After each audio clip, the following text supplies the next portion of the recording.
Bismillahirrahmanirrahim. Assalamualaikum warahmatullahi wabarakatuh.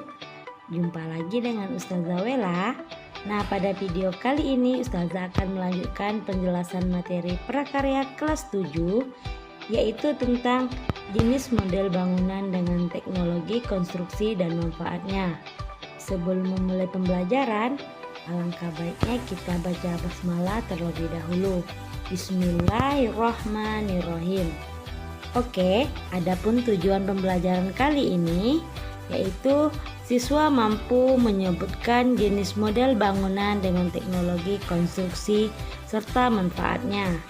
Untuk penjelasan lebih lanjut tentang materi ini, silakan simak baik-baik penjelasan Ustazah pada video ini. Jenis yang pertama yaitu konstruksi bangunan ramah gempa. Adapun kriteria dalam bangunan ramah gempa, yang pertama, bangunan yang apabila terkena gempa ringan tidak mengalami kerusakan apa-apa.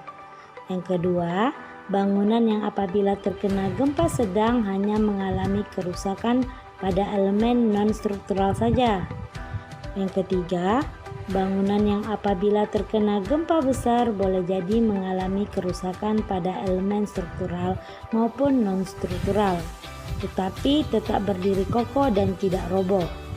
Berikut ini contoh konstruksi bangunan ramah gempa yang ada di Indonesia. Contoh yang pertama yaitu rumah kuba. Konstruksi rumah kuba ini menyerupai rumah iglo yang merupakan khas suku Eskimo di kutub utara. Bangunan rumah ini dibuat tanpa menggunakan sambungan-sambungan, berukuran 7x7 meter, dan bangunan ini berdiri tanpa pondasi. Namun kelemahannya rumah ini terasa sempit karena bentuk kubahnya. Contoh yang kedua yaitu konstruksi sarang laba-laba.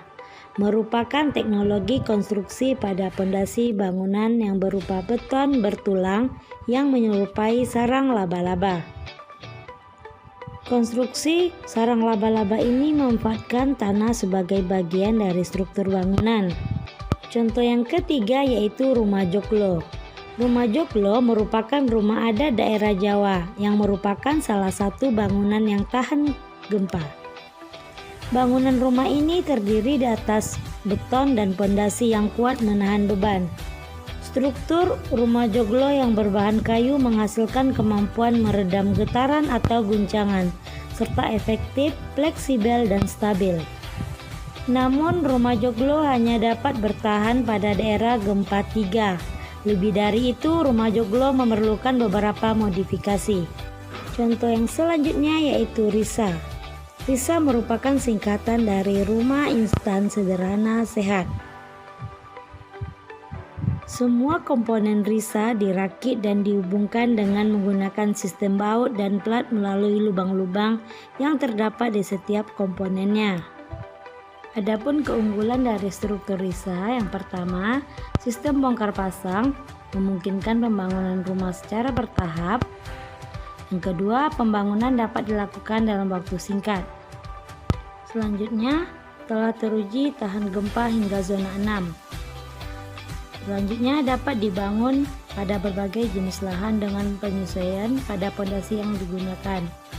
Sedangkan kelemahan dari struktur RISA, yang pertama, kurang fleksibel terhadap desain karena keterbatasan ukuran modul komponennya. Yang kedua, hanya dapat digunakan untuk konstruksi hingga 2 lantai. Jenis model bangunan yang kedua yaitu jembatan. Jembatan merupakan salah satu jenis bangunan konstruksi yang berfungsi menghubungkan dua tempat yang terpisah karena suatu rintangan. Jika dilihat dari fungsinya, jembatan dibedakan menjadi beberapa macam. Yang pertama, jembatan jalan raya, jembatan jalan kereta api, dan jembatan pejalan kaki atau penyeberangan. Sedangkan berdasarkan sifat pemakaiannya, jembatan dibedakan menjadi jembatan tetap, jembatan sementara, dan jembatan gerak. Berdasarkan bahan pembuatannya, jembatan terdiri dari jembatan kayu, jembatan beton prategang, jembatan baja, dan jembatan komposit. Sedangkan menurut bentuknya, jembatan dibedakan menjadi beberapa macam. Ada jembatan balok, jembatan penyangga, jembatan busur, jembatan rangka, jembatan gantung, dan jembatan kabel penahan. Oke, selanjutnya kita bahas yang A, jembatan balok. Jembatan balok terdiri atas balok horizontal yang disangga oleh tiang penopang pada kedua pangkalnya. Biasanya jembatan balok dipakai untuk menghubungkan jarak yang tidak lebih dari 75 meter. Yang kedua, jembatan busur. Jembatan busur disebut juga dengan jembatan lengkung. Kekuatannya terletak pada bentuk busurnya yang ditopang oleh pangkal jembatan di bagian dasar. Bentang jembatan busur maksimum sekitar 900 meter. Yang ketiga yaitu jembatan rangka. Jembatan rangka umumnya terbuat dari logam dan sangat kuat. Banyak dipakai untuk jembatan rel kereta api ataupun untuk perlintasan dengan beban yang besar. Yang selanjutnya jembatan gantung. Jembatan gantung amat kuat dan bisa menjangkau jarak yang jauh. Unsur utama jembatan gantung adalah sepasang kabel utama. Contoh jembatan gantung adalah jembatan Ampera di Sumatera Selatan.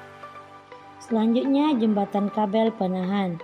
Jembatan kabel penahan merupakan solusi paling ekonomis untuk menjangkau jarak yang jauh. Jembatan kabel penahan memiliki satu atau dua menara yang masing-masing berperan sebagai jangkar bagi sejumlah kabel yang mengait pada jalan. Demikianlah penjelasan Ustazah terkait materi kita pada hari ini. Semoga apa yang Ustazah jelaskan tadi bisa dimengerti dan dipahami, serta bisa diterapkan dalam kehidupan sehari-hari. Sebelum kita akhiri, marilah kita ucapkan hamdalah. Alhamdulillahirabbil alamin. Ustazah akhiri, assalamualaikum warahmatullahi wabarakatuh, dan sampai jumpa di video Ustazah selanjutnya. Tetap semangat belajarnya dan tetap jaga kesehatannya.